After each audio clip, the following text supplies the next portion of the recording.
as a non-expert, how do you know which set of experts is right? Well, the first thing is that you have to know that there are experts who disagree. And that was their main way of suppressing any conversation around this, is that they just eliminated anyone who had a medical degree or, was a virologist or epidemiologist that said, wait a minute, this doesn't make any sense. You keep them out of the conversation, so you don't know.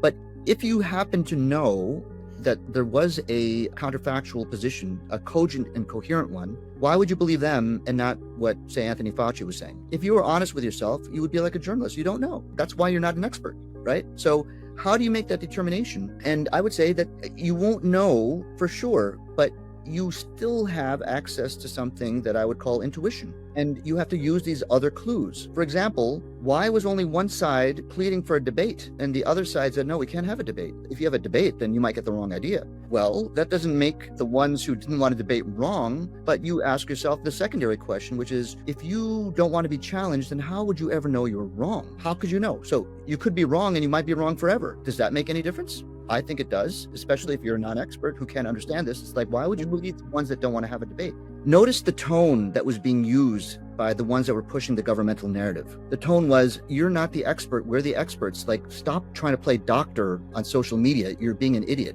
Whereas, doctors like me and other researchers who weren't taken by different opinion, our approach was much different. It's like, look, I'll tell you why I think I'm right. Like, let's look at all of these things. And I understand that you're not a physician, but I think you can understand, because if you're a logical person, you can see that I've got an argument. Which person are you going to believe? I mean, it's up to you.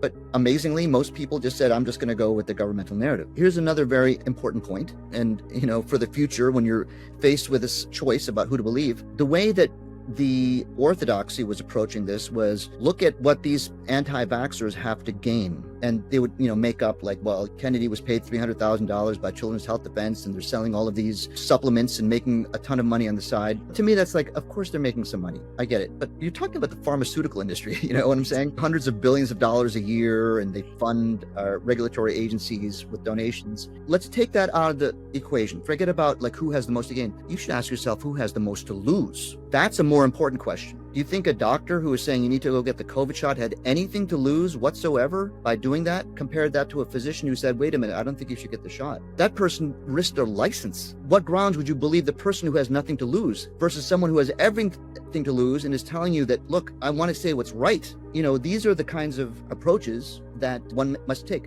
One last thing about that. The reason why everybody believed the orthodoxy, by everybody, I mean most people, why do they believe it?